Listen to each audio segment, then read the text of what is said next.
Welcome to Off the Couch with Dr. Greg, where psychology meets everyday life. I'm Dr. Greg Cason. I'm here with Brian Gomez, producer. Happy Monday, you guys. And we have Jamie on the board. Hi, Jamie. Hello, hello. But today is a very, very special guest. It's a very special episode. We're thrilled to welcome iconic actress and transformational coach whose career has spanned decades of inspiring work both on and off screen. You may know her as the beloved mother on E.T. or from her unforgettable roles in Cujo, The Howling, The Hills Have Eyes, and over 350 other movies, many of them classics. I couldn't even name them all. But we have with us Dee Wallace. Dee Wallace is more than a Hollywood star and screen queen. She's also an acclaimed author, 7 books, a healer, a motivational speaker, a podcaster with over 500 episodes. And today we'll be diving into her latest book, Born, which explores how we can create lives filled with love, joy, success, and through the power of self-alignment. So get ready to be inspired as we sit down with the one, the only, Dee Wallace. Hi, Dee. You know, I'm so intrigued. You have such an interesting story. I just didn't even know where to begin. Neither do I. Because you were raised in Kansas, right? Kansas City, Kansas. Kansas City, Kansas, and you were originally going to be a teacher. I was a teacher. Or you were a teacher, I'm sorry. Yeah. That was the career. And then something happened. You auditioned for Hal Prince? Well, I said, if I don't get out of here now, I'm never going to get out of here. And so, I wrote Hal Prince. I saw in the New York Times in our library at school that he was looking for an unknown to star in A Little Night Music. So I went, I'll just write him a letter, right? So I said, Mr. Prince, you know, I'm a young actress from Kansas, and I'm coming to New York. I would really love to audition for you. Just think of the publicity. It was such a corny letter. Think of the publicity, an unknown girl from Kansas, right? Well, everybody laughed at me, and I said, thanks for sharing, but I'm sending the letter anyway. And a few weeks later, his secretary called and said, Miss Wallace. Wow. And I said, yes. She said, this is Mr. Prince's secretary, and he received your letter. And the cheesiest picture, I had the guy from the school newspaper come and take me a picture like this. Oh. Oh, it was so cheesy. On my bed. She was like sitting in a sexy pose with her thumb in her mouth. Kansas coy or whatever. And so she said he would like to fly you to New York.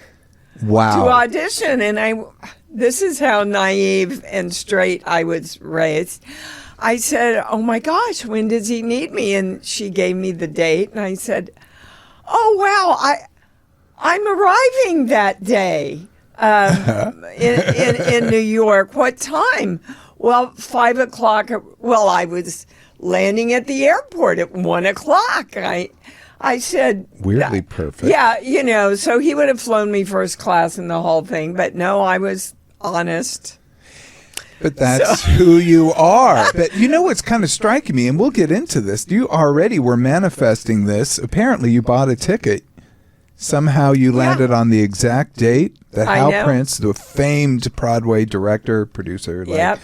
And I landed in New York, took all my belongings, put them in a cab, said, hi, could you take these to blah? And they all arrived. I went to Rockefeller Center and got down to the last 5 girls in the dancing and the acting. Wow. And Mr. Prince said, okay, I'd like to hear everybody sing. And he went, oh, I didn't know we had to sing.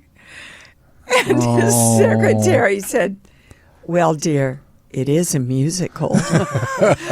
He said, it's all right, honey, sing happy birthday. So the accompanist said, "What key, honey?" And I went, "Somewhere in the middle." And I played violin, I knew music, but I didn't know what key to done. No. So, needless to say, I did not get that role, but I got pretty darn far. Yeah, if you got to the final five in front of Hal Prince for a little night music, that is, you like were shooting out of a cannon. And so I talked to all these great gypsies, and they gave me the best singing teachers in town. Wow. And I knew I wanted to study with Uta Hagen. Oh, wait, you studied with Uta Hagen? Oh, yes, I did. Wow. So, okay, gypsies like Broadway, these are like the Broadway pros. The Uta Hagen is one of the great acting teachers of all time. And I used part of her stuff in a class I used to teach for graduate class in psychology. Really? Because I was really impressed with it. I picked up one of her books and I was like, oh my goodness, this is amazing stuff. So yeah, she was amazing. And I had met this gentleman at an audition, and we kind of started dating, and I said, "Would you be my scene partner?" I study at Uta's. Wow. So he says, "What are you going to audition with?" I said, "Well, I did this play in Kansas City called Mary Mary by Gene." He went, "Oh my God, Dee, you can't audition for Uta. You've got to do a classic." Or I said, "Well, yeah, but I was really good in it. I'm gonna do this part." He said, "Look, first of all, she never takes you on the first time, and secondly, she'll stop you 5 minutes in because she's not going to accept Mary Mary." So I said, "Thanks for sharing." We went in, we did it. 5 minutes in, she stopped me, and he looks at me and gives me this, "Told you so." And she looked at me and she said, who have you studied with?" Wow. And I said, "Well, Miss Hagen, I graduated from the University of Kansas, but really my best teacher was my mother." And I see him throw his head into his hands, right? And she looked at me and she said, "Well, here come the tears. She taught you really well, and I would love to have you in my class." And I turned to him and if I could have gone right in front of her, I would have. But so that's my Hollywood, New York story. No, it's phenomenal. You must have had one of those lights, because it seemed like everyone recognized it along the way. Everyone seemed to recognize that something special was inside of you. So Uta Hagen did. Hal Prince did through the paper, through a letter, and actually, And a cheesy picture. And a cheesy picture. You got to love that. But you went on to play some amazing roles. You were the Stepford Wives, by the way. I didn't. Yes, and I actually was sitting in the lobby waiting to interview for a receptionist job, because the $2,000 I took to New York that I thought would last forever was going very quickly. And Brian was walking through, and he did a double take, and he walked over to me and he said, "Are you an actress?" And I said, "I am." He said, "You want to be in a movie?" I said, "I do." Wow. And I'm telling you. Some people call it a charmed life. I just call it knowing what you want and being clear and being real and coming from love. Wow. Well, I mean, it's worked. That was your first Works movie? for me, baby. That was your first movie. You were cast by sitting in a regular job interview. Like, that's just tremendous. I didn't have a lot to do, but I sure learned a lot watching those three actresses. But you were one of the wives then? No, I was the maid. I was the German maid. And he said, "Well, you look German to me." Well, my family is Bowers. Oh, yeah. And I have a lot of German in me. German, Irish, Dutch, as my grandma used to say. So you are also in one of the cult horror classics, The Hills Have Eyes. Yes, that was my first major film. That's 1977. That was Wes Craven. Yeah. I mean, wow. Shooting out of a cannon. I mean, you just keep doing it. 1981, you did The Howling, where you turn into a werewolf on live TV. I know, my little Bambi werewolf. Well, you have the blood-curdling scream that's sort of amazing. I mean, you were a great screamer. I am a great screamer. I think I am a scream queen. So. And they emphasis on the screen. I mean, you scream because you had one of the blood-curdling ones. You were in Steven Spielberg's E.T., and it seems like when things turned around. I mean, not that things weren't turning around, but wow. That's in another stratosphere. That movie was one of the most wonderful movies. E.T. the Extraterrestrial, 1982. And you played the part. You know what it was about you? I was thinking, what is it about her? She's always like a mom who's vulnerable and sort of not frail, but vulnerable. But then she's a fierce defender of her children. Like, the strength inside of you comes out. Like each of these films, you see this kind of quality come through. Well, I had an incredibly strong mother. Your mother was an actress, right? My mother was a beautiful actress. Oh, wow. Yeah, in community theater. She was a secretary by trade. We were very poor growing up. My dad was an alcoholic, so didn't work a lot of his life. Wow.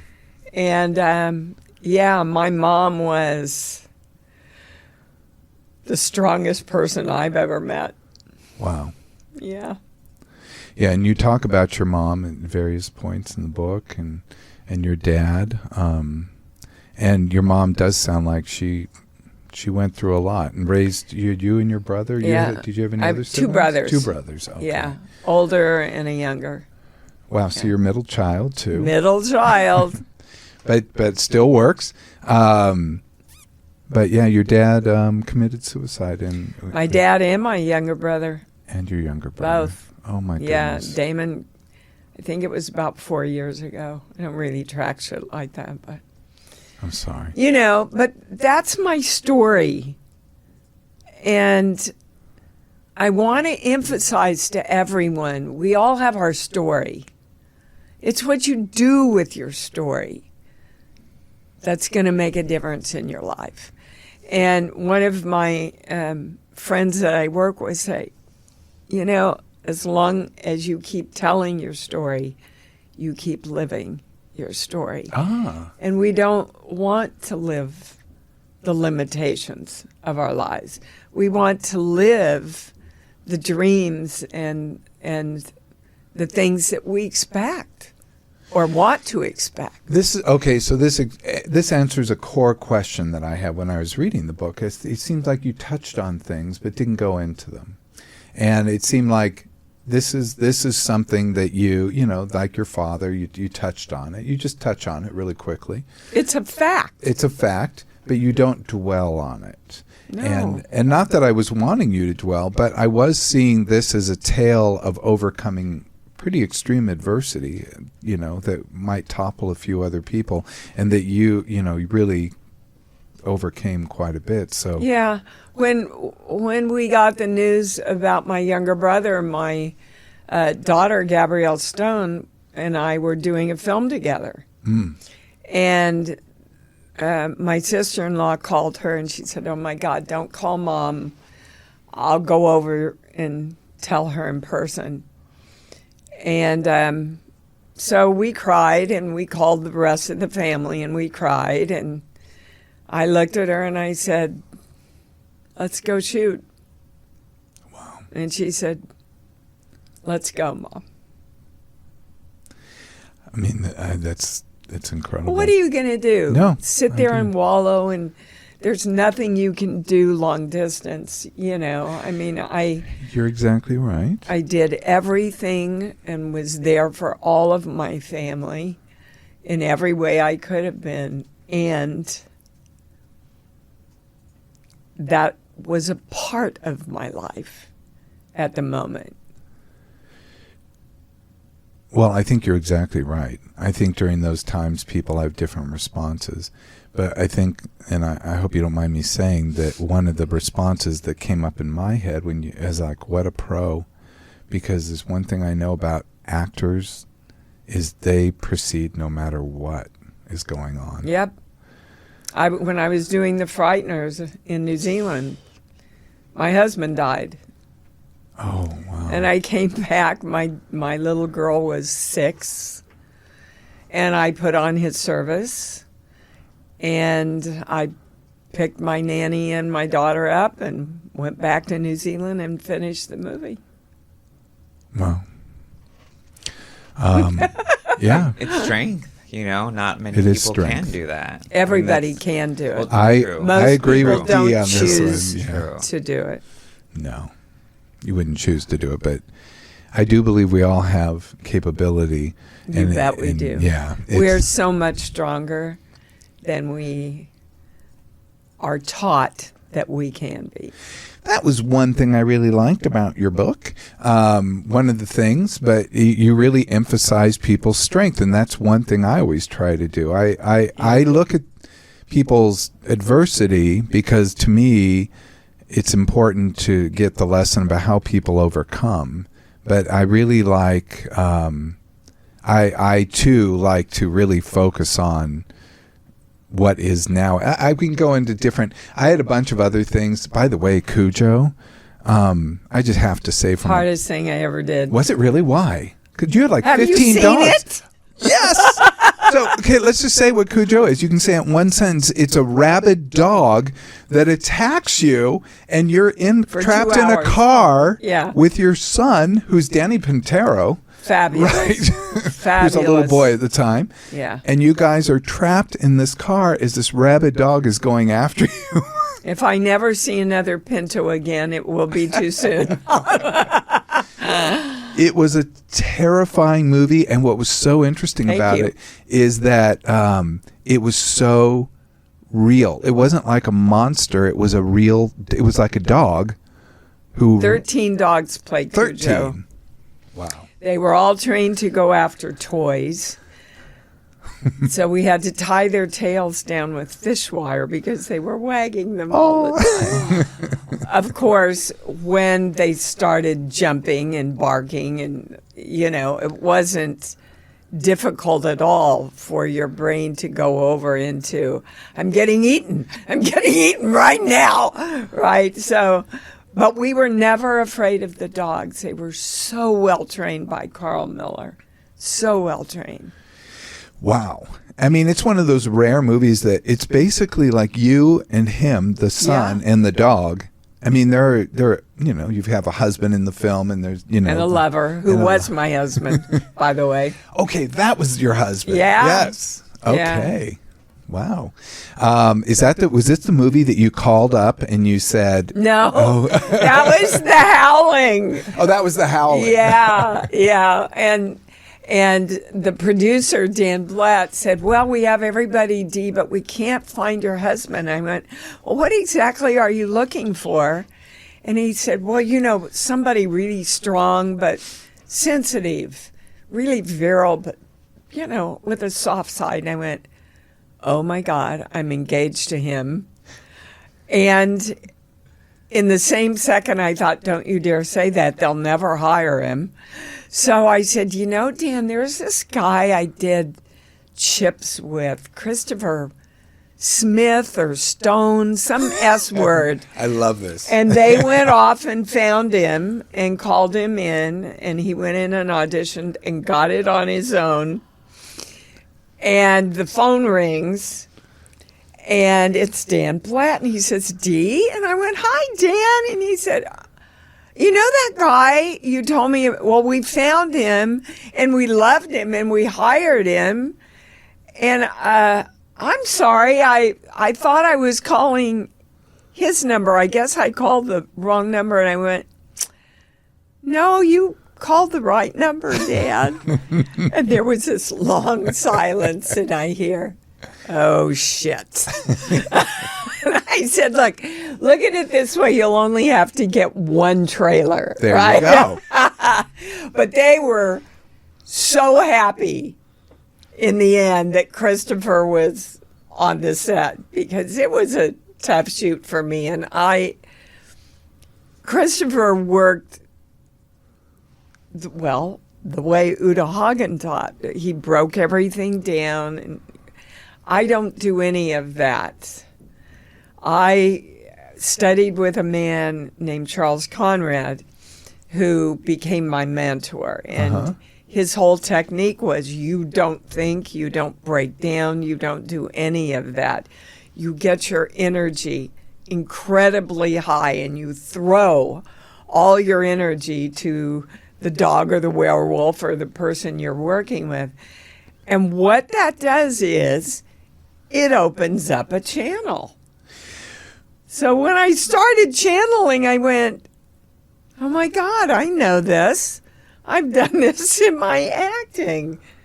So my two worlds just came together in that moment. Oh, because I was wondering, so that answers another question. This is what really started to open up your heart, mind to channeling, to understanding of this sort. Well, it expanded it. Expanded it. Because I've been channeling since I was a little girl. Well, you did tell a story about your grandma. Yeah. You mind telling that? No, Okay. no. I was very, very close to my grandma because my mom had to work all the time. So Yeah.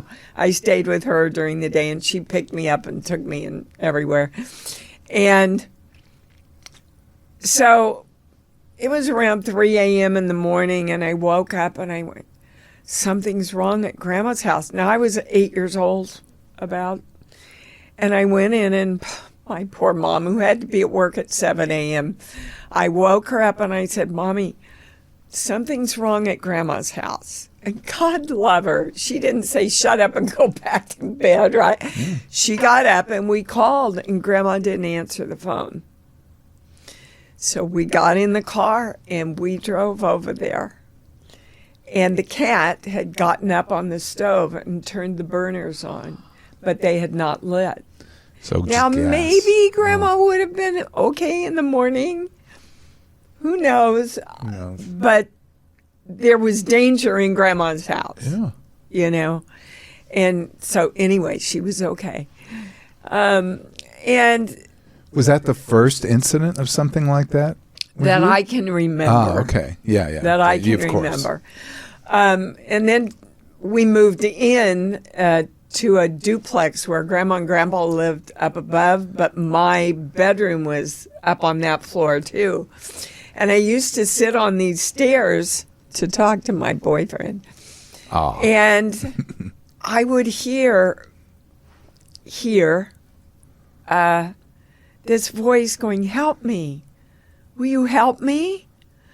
And I finally said out loud, you don't need me to help you. If you want to leave, you can just leave. Never heard the voice again. Wild. Yeah. So, How old were you when that was? high school. High school. Okay. Yeah. Yeah, boyfriend. That makes sense. Yeah. Wild. Okay. Now this is beyond my pay grade, obviously, this stuff, but we'll keep talking. But I just want to touch on another couple of things. I loved you in The Office playing Andy Bernard's mom. By the way, it's you guys are just horrible, which is why it's so funny. Yeah. We had a good time. Oh, I'll bet you did. That looked like a fun one. And then Brian loved you in Jeepers Creepers Reborn. Oh, my gosh. It was a great opening, wasn't it? Right, I was showing him the Yeah. opening scene of it. Right Yeah. We before just he came in. watched it. And it was during COVID. Oh, wow. Oh, my God. So everybody had masks. We rehearsed with masks. We tested like twice a day. I mean, it was crazy. But I, again, was not going to let something outside of me define who I am. So let me stop by.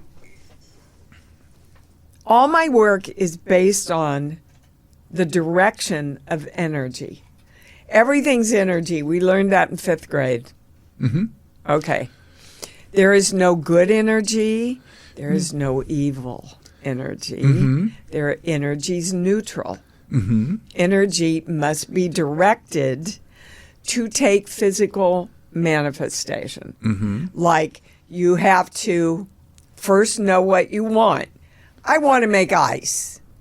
So you get the ice, you direct the water into the ice tray, right? You direct the ice tray into the refrigerator. You wait a couple of hours, you take the ice out, and you have your scotch.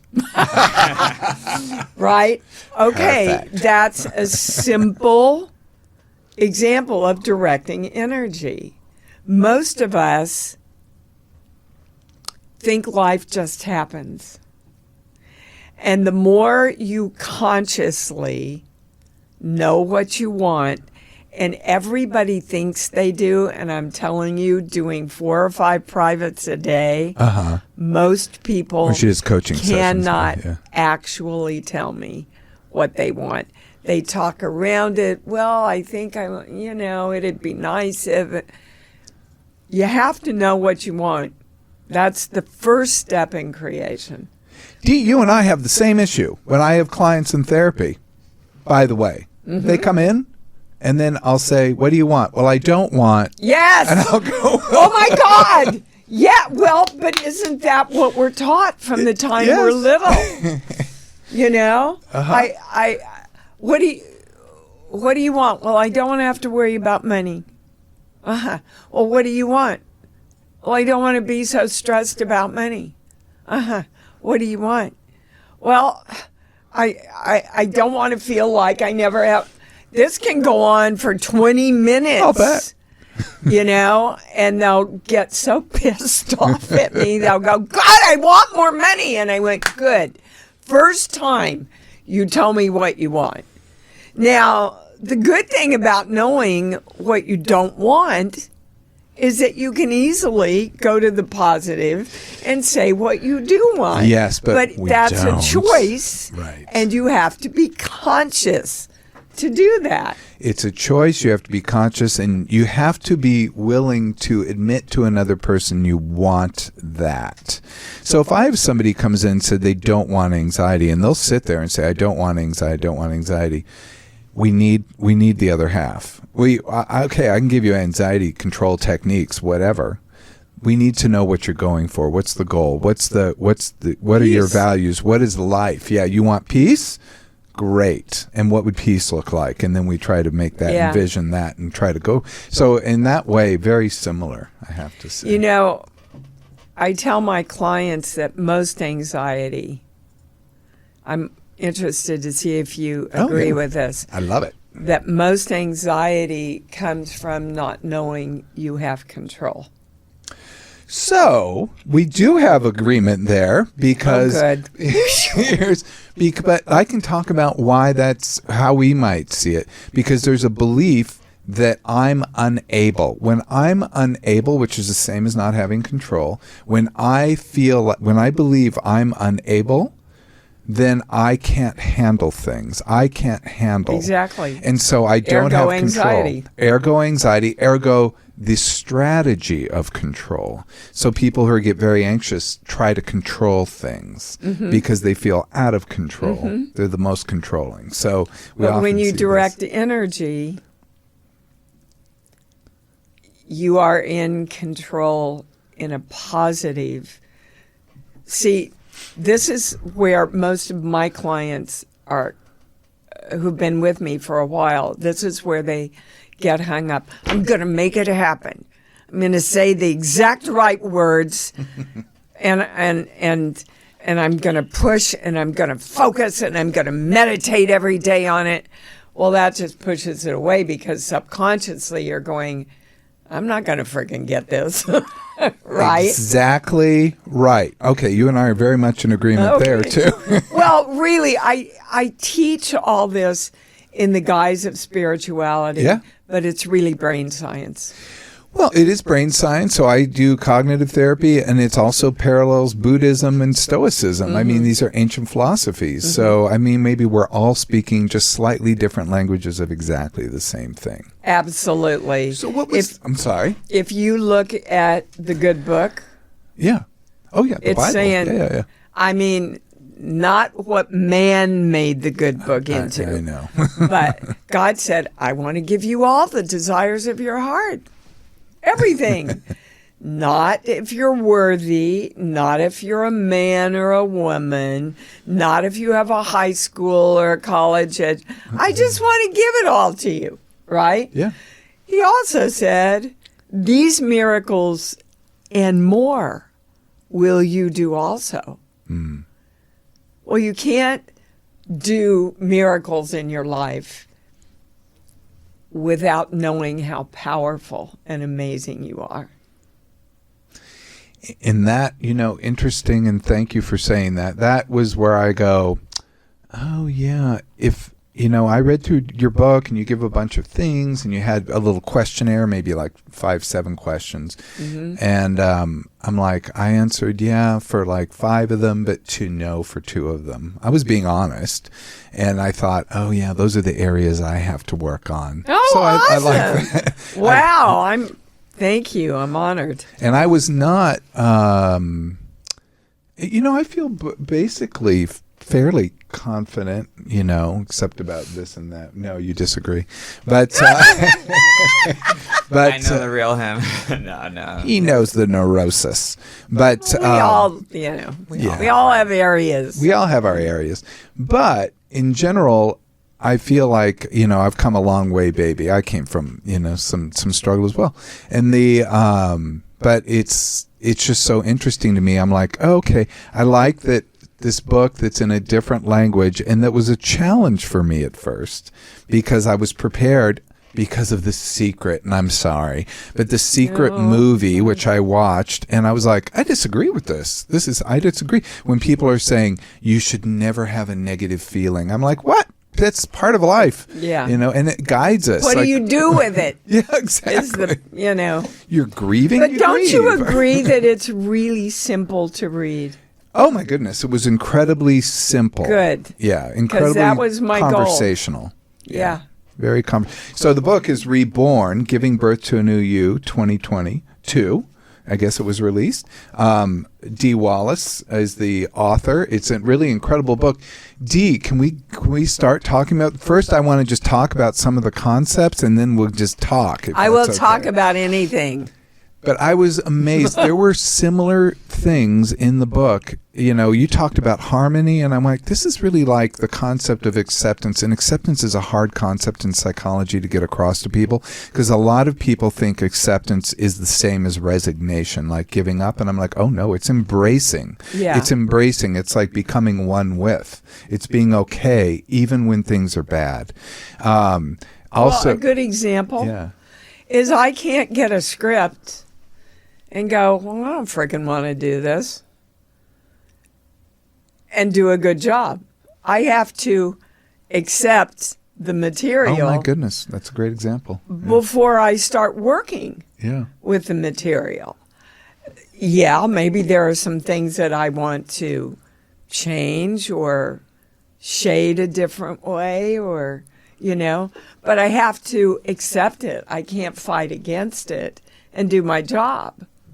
That is such a great example because the opposite would be like, to me, resignation, where you're like, okay, I have to take this job. I just have to do what they tell me to do. And as opposed to as an actress, I mean, you're playing a role. You have to, there are many, it's a back and forth, isn't it? And you're having relationships. I just had this discussion with 5 young actresses at a convention. Really? That I did. And I just shut up and let them all answer the question. Well, you have to go on the set. You have to do what the director tells you to do. You're there to... And I just let them all talk, and I go, okay, well, I disagree. Your job is most definitely to bring the director's vision to life. And your job is to do that in the most truthfully honest, dramatic way that's real.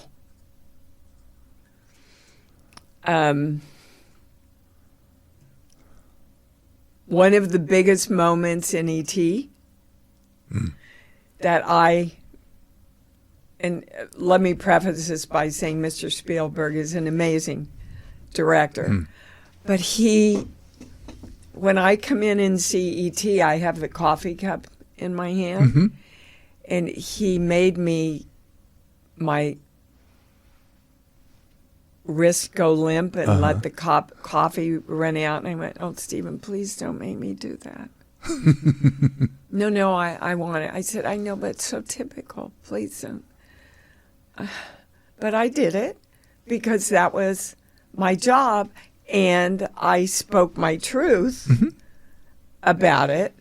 And on the other side, the big dinner table scene, when we're talking about E.T., and I said, "Well, why don't you tell your father?" And he says, "I can't. He's in Mexico with Sally."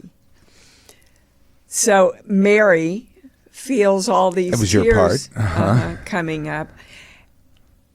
And I thought, I can't let my kids see me cry, so I got up and left. So Stephen cuts it, and he comes over and he says, "Dee, why did you get up and leave? That's not in the script." And I told him what happened to me. And he looked at me, and he turned to his crew, and he said, "Everybody, you've got 30 minutes. Build me another wall here to the kitchen with a sink with running water so he could take me over to the sink and bring me back into that big close-up where I say, he hates Mexico." Yeah. And that's when the magic happens. But the magic wouldn't have happened if I hadn't trusted Mary, and Dee hadn't trusted Stephen, and Stephen hadn't trusted me. And then that magical moment that was totally real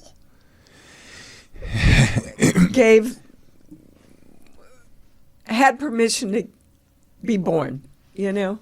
If you don't mind me saying, that moment was like a knife in my heart when I watched that film. Oh.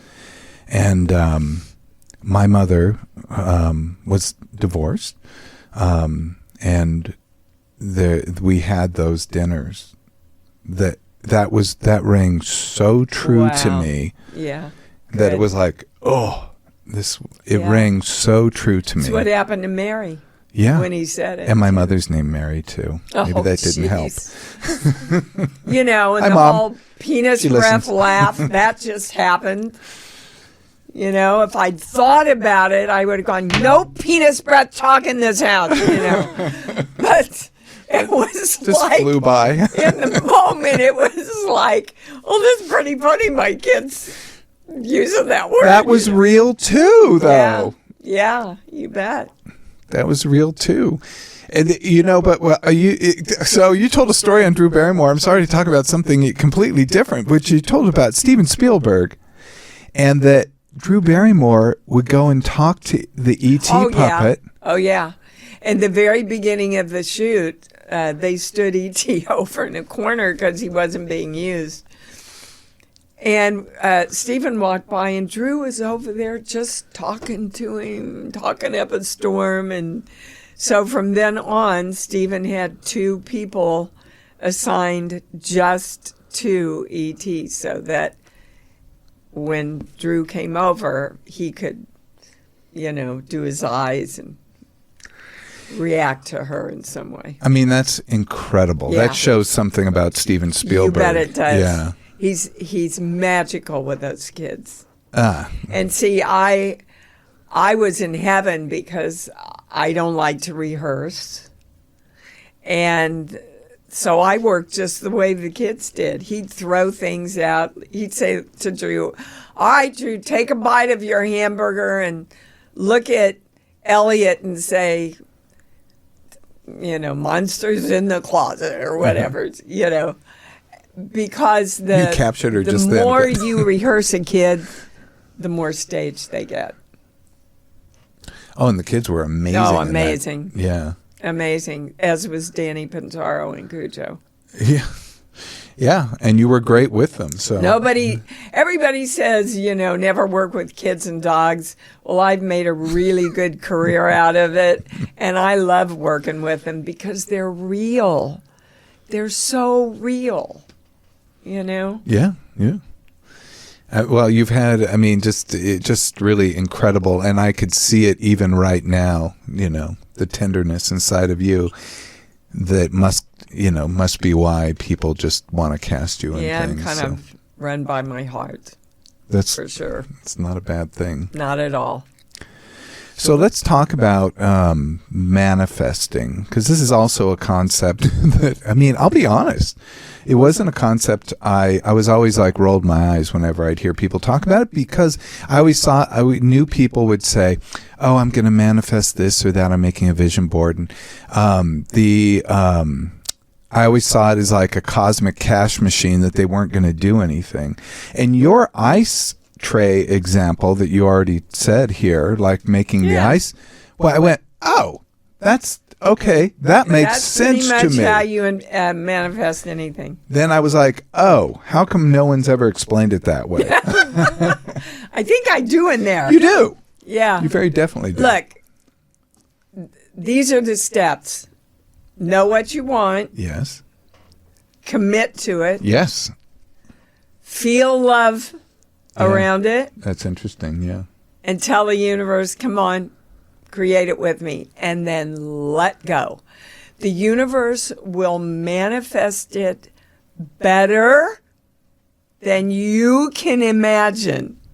Like one time, I created my daughter like this. 6 specialists told me I would never have a baby. I said, Thanks for sharing. God and I have a different plan. Took me 6 years. But she just gave me my first grandson. Wow. Incredible. Yeah. Everybody said, don't go to New York. Nobody knows you. You don't know anybody. I said, thanks for sharing, but I'm going to go anyway. Less than 7 years it took me before I started an ET. Wow. Yeah. Yeah, like I said, you it's shot kind out of of a Hollywood rocket. Story, isn't it? Yeah, because I taught a year of high school. I didn't leave Kansas till I was 27. Which is old to start a career. Yeah, in Hollywood, Hollywood, they do put a prize on youth, and that's another thing is you work. If you look at your IMDb, every single year has multiple movies and TV appearances. I think I have 4 coming out that I did this year. Unbelievable. And I'm recurring on 911. That's amazing. Which I love. Good.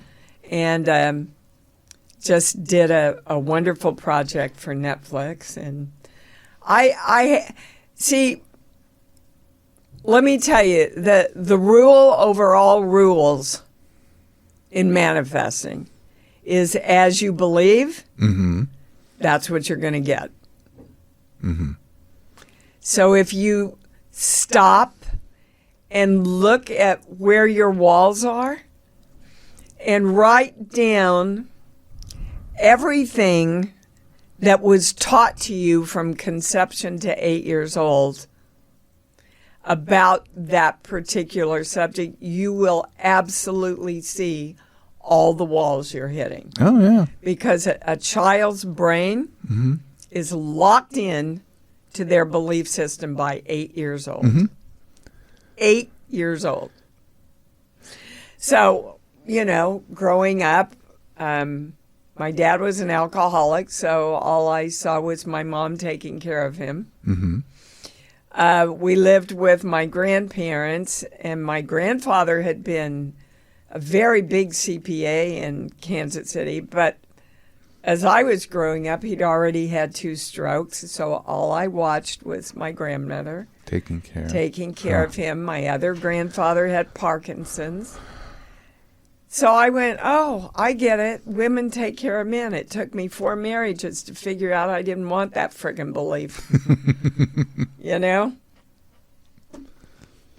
Well, you worked through it. So I worked through it, baby. I sure did. That's so interesting to me because I always say I do have that belief that you develop certain core beliefs that really paralleled. By the way, I was just like kind of blown away. You have this 3 pillars: how you see yourself, how you see the world, and how I see the world seeing me. Yes. And I'm like, oh my God, that's like core beliefs. Brilliant. It's brilliant. Well- and it's simple. Well, in cognitive psychology, we're like, I am, what the belief is, Yes. I am, others are, which is sort of like how Yes. others seeing you, others are, and the world is. And that definition, I take people with a visualization into a circumstance that they don't like their own behavior, let's say. So I can start to discover what's driving it Oh, and how awesome. they're seeing themselves. And then with the flip side of that, which not everyone, sometimes it's very hard for people to do this work. So I can imagine for you, this can be very hard. Because then I do a little bit differently. You have statements and things I want to ask you about, but for just to say the psychology is we take them into their desired behavior, like what their values tell them, what their core tells them they want to be. Who is that? And then how does then they see themselves? I am, others are, the world is. And you point out in your book, if you even have one missing or one's like defaulting to the old system, it just takes you right back. You Yeah. can't be there. So I was like, this is exactly parallel to the work we do with personality change and with helping people with very core beliefs. So I was excited by that. Cool. If you don't mind me saying. No, I'm honored again. You know, I mean, I have a minor in psychology. And I don't really think I've used any of it in my healing work. Everything's been channeled to me. Everything has been channeled to me. And So when you say channel, what's that like? yeah. I'm sorry. No, I'm just curious. No, I hear things. Okay. Now, again, I start with directing energy. Uh-huh. I don't want to be an empath. I don't want to take other people's crap on. I don't. Mm-hmm. And I'm very clear to direct my channel that way. When I first heard from, and it was so funny, somebody called into my show, they said, Dee, who do you channel? I said, I don't have the foggiest idea. Let's ask. And it was all thought and all possibility. Oh. And I went, well, that's my definition of God. But you can call it creative force. You can call it whatever you want. It's all the same energy, right? So what was the question? Well, I mean, what was it? Yeah, Where I were was we just going? Well, I mean, because the channeling concept Oh, is how an to interesting channel. one. Yeah. So when I was first contacted, I said, well, first of all, why me? And they said, because you're the girl next door and you'll be able to say it so people can understand it. I went, okay, I'm good with that. And that is 100% accurate. Thank you. Yeah. Thank you. Honored again.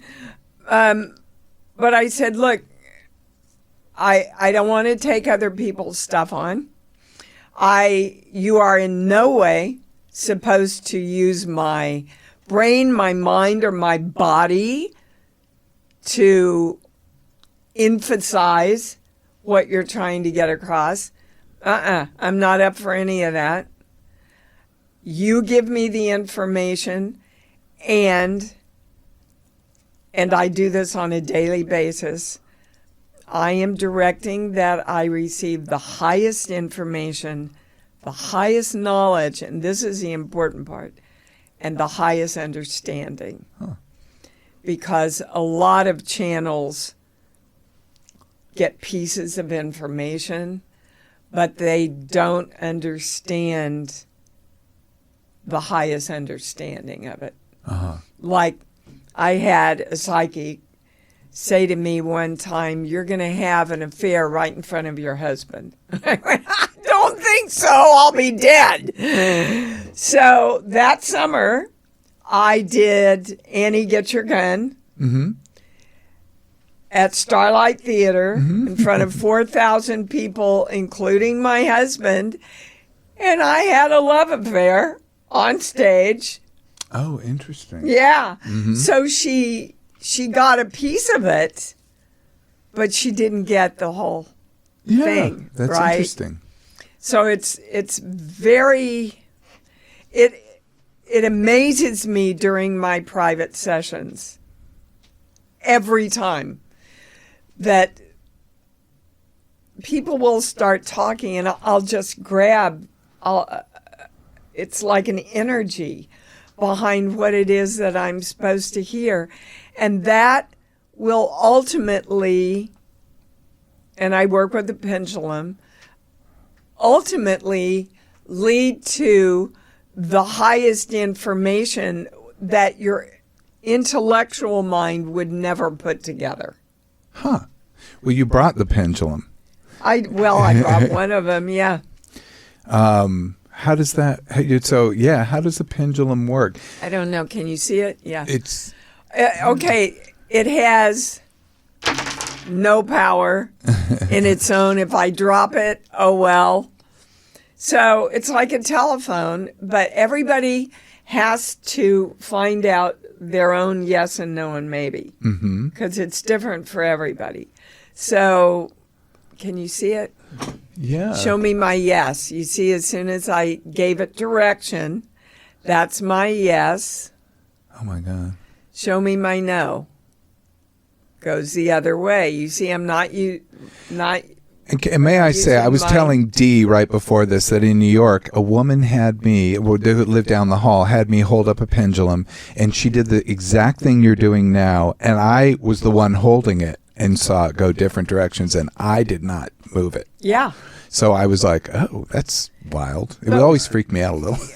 But not in a bad way, but it was more like, wow, that's just amazing. Freaked you out because it was something you hadn't seen before. Wasn't and expecting. Everybody thinks it's woo-woo and black magic.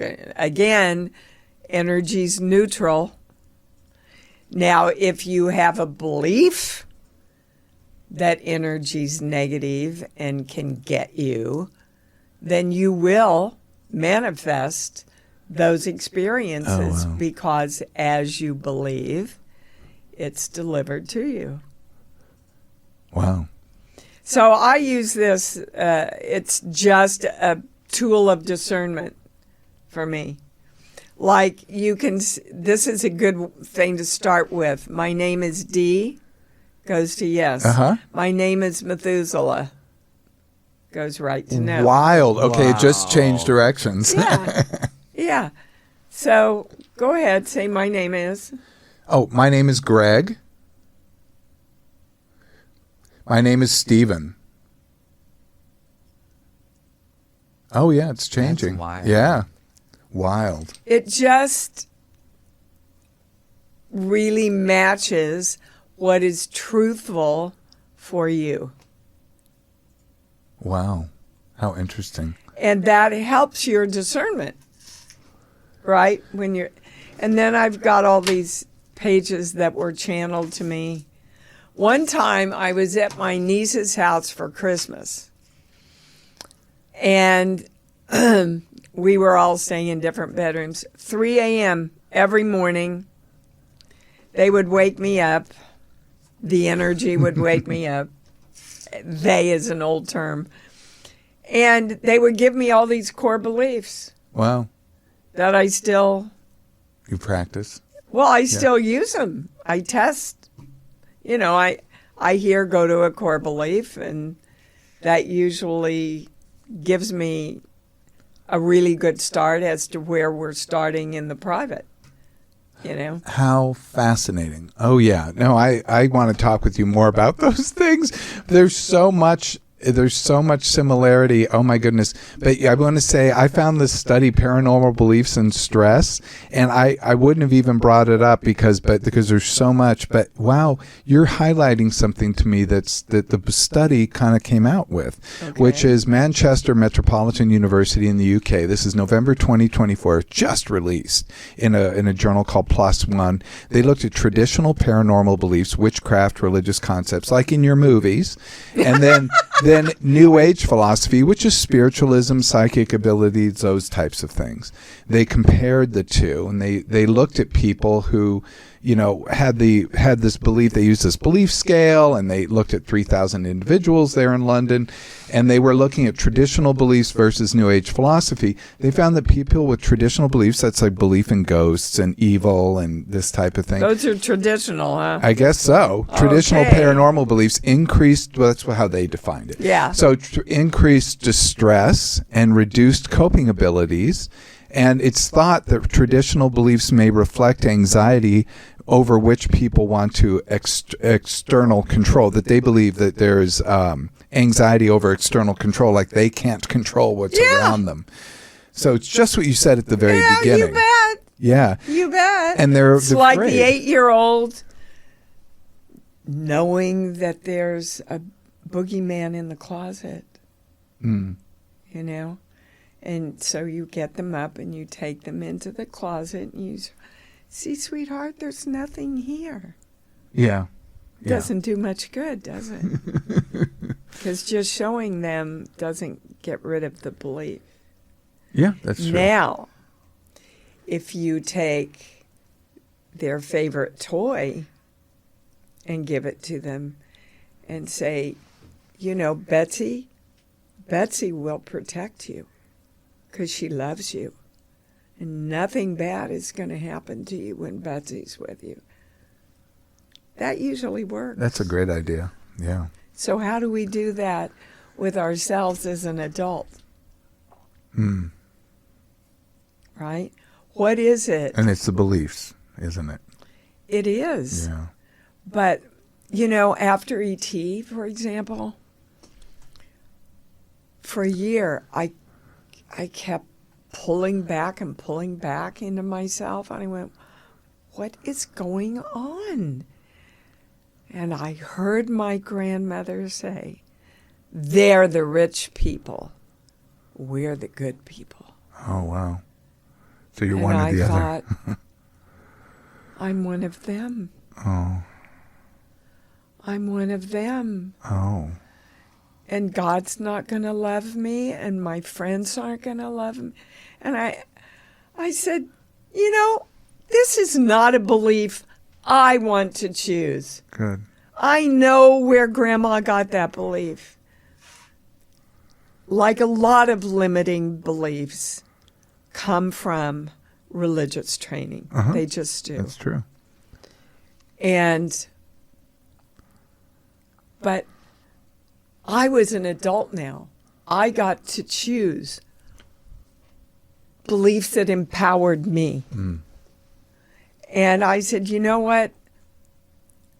Money has no power on its own.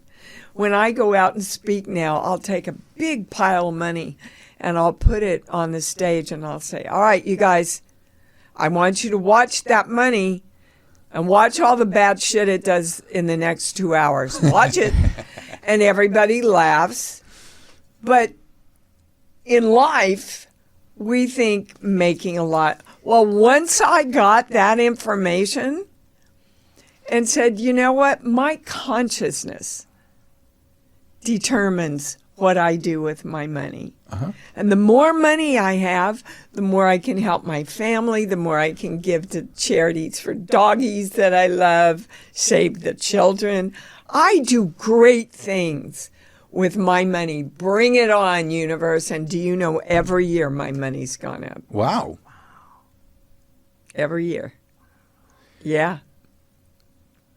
Well, that would be something I need to resolve my beliefs with money. Money is actually, in psychology, we call it a generalized conditioned reinforcer, which means money in behavioral language stands for everything else and nothing else. Like, and money's sort of this neutral thing that people assign value, they assign beliefs to. Yeah. And that we are what So we what do. did your mother teach you about money? Oh, well, we can't afford it. I must have heard that. I got to the point, I remember, I joined Boy Scouts and they gave me a list of things to buy and I was like, oh.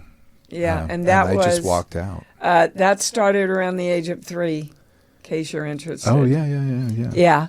So when we're young and we don't have the capacity to reason, we can't afford it equals we hate money because you can't get it. Right? I guess. Yeah, I had not thought of that. But Well, that sure. makes sense. If you could afford it, money would be good, wouldn't it? Yeah.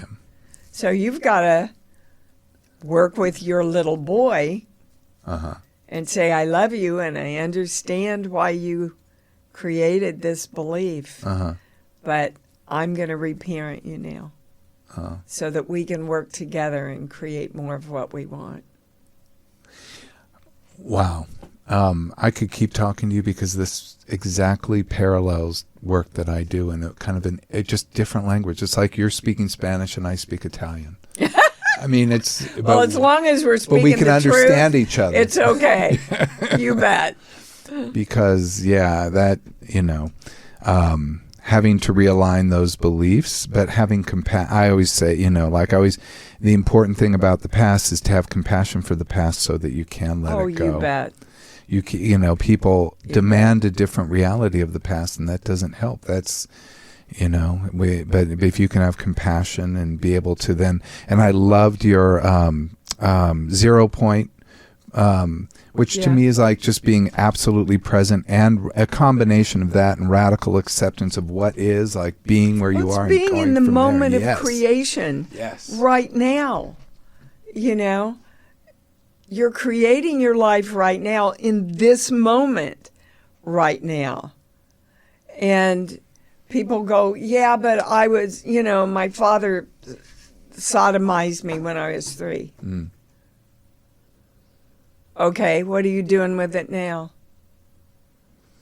You see, they're still using something that happened to them at 3, and it was a horrible, horrible thing. And if you keep telling your story, you're going to keep living.